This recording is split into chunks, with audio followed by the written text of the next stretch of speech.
Hello everyone, I'm Mike DeAngelo with That's Entertainment, and this is your video review of Dead Space 2 by Visceral Games. Survival horrors have been done to death in the video game community, and have almost become a staple of a complete year in the industry. When was the last time that we've gone more than a year without getting some zombie guts on our hands? With franchises like Left 4 Dead, Dead Rising, and of course Resident Evil saturating the market, it's difficult to prepare yourself for anything new in the genre. But in October of 2008, gamers embraced their first real departure from the tried and true formula. Dead Space arrived and changed the face of terror by marrying sweet zombie murder with the vast isolation of space. Moreover, it crafted a story that was impressive on its own, despite the uncommon interactions that you experienced with the other human beings. Does the sequel maintain the same vibe, or was the series a one-trick pony that has now ceased to evolve into a better creature?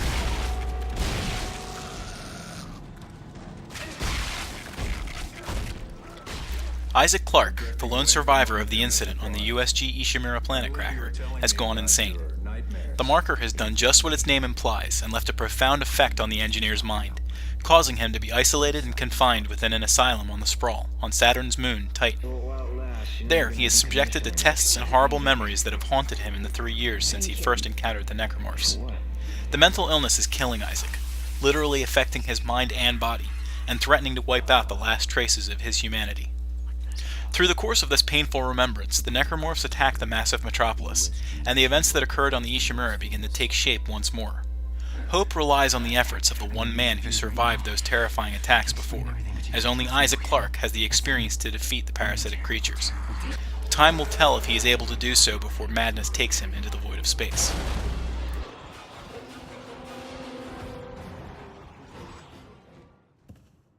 It's unlikely that you'll be completely caught off guard by anything that you see when playing Dead Space 2. That subtle, tense feeling of not knowing what lurks around the corner, of what could come crawling out of the vents in the ceiling, we've already experienced in the first game. This is not a fresh concept, but that doesn't mean that it has to be less chilling. In fact, at the onset of the sequel, you are left feeling as vulnerable as ever before in a game. This lingering helplessness helps set the tone for the game, as some new necromorphs force you into learning their patterns and attacks at the risk of your life, without any guidance in doing so.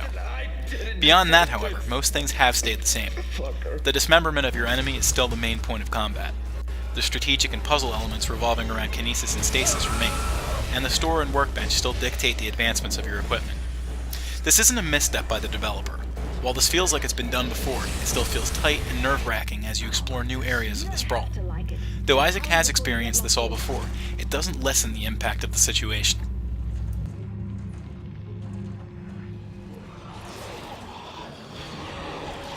At first glance, the style of the game seems as unchanged as the mechanics.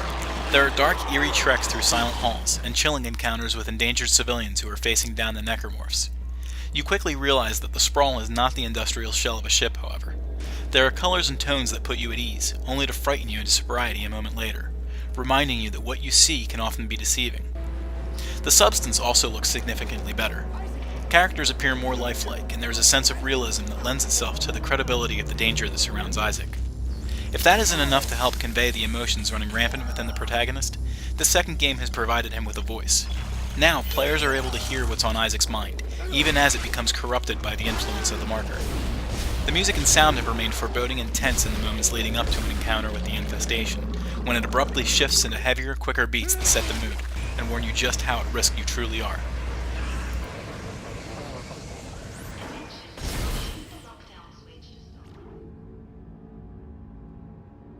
Beyond altering the way that you can upgrade Isaac's rig and his equipment, the first game didn't offer too many reasons to continue playing. Dead Space 2 challenges players to experience the story a second time with a hardcore mode that limits the amount of saves you can rely on, raising the risks while simultaneously ramping up the tension. The longevity also presents itself in the form of multiplayer, as the game also has some intriguing online capabilities. Stepping away from the all-too-common modes that other titles ship with, Dead Space 2's multiplayer component focuses on objective-based missions. In a 4 vs 4 setup, the human players will navigate through one of several locations to tactically defeat the infestation. Other players will take control of a variety of necromorphs, whose primary goal is to keep the humans from performing necessary tasks to progress in each match. As is becoming standard in these multiplayer forays, the addictive role is supplied by a leveling system that provides unlockables as you progress. Unfortunately, not every level offers something new, so sometimes your drive is just to obtain bragging rights.